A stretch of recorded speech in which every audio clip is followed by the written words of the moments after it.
taxpayer may expect tax credits to be granted for medical aid fund beneficiaries, medical aid contributions, and medical expenses.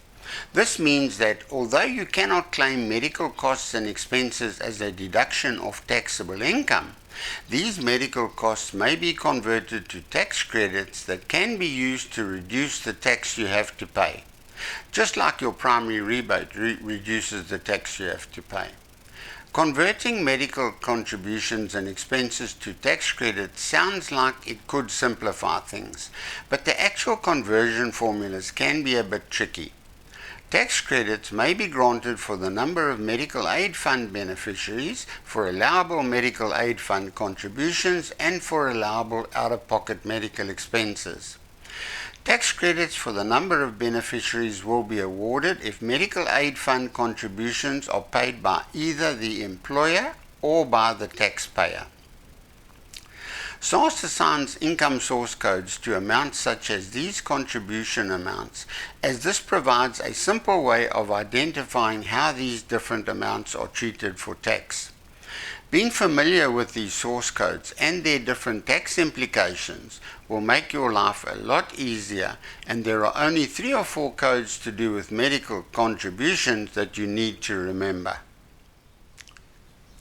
The first 2 primary beneficiaries will be awarded a tax credit of 310 Rand each per month, and additional beneficiaries will be awarded a tax credit of 209 Rand each per month.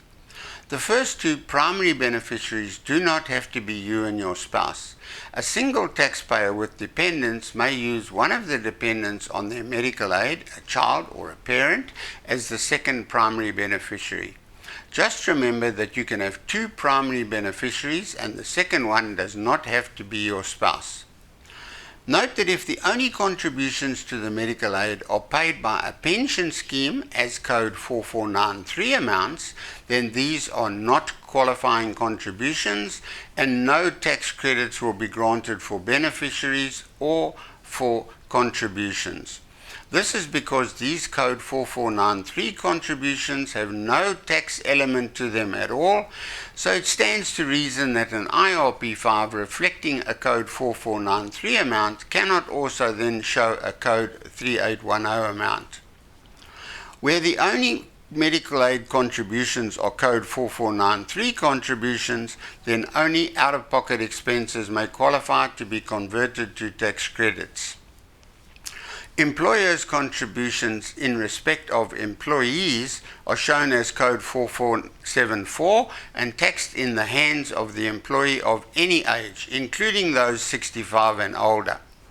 The Act says that if any contributions are paid by an employer or by a taxpayer himself, then the taxpayer will be granted tax credits for the beneficiaries.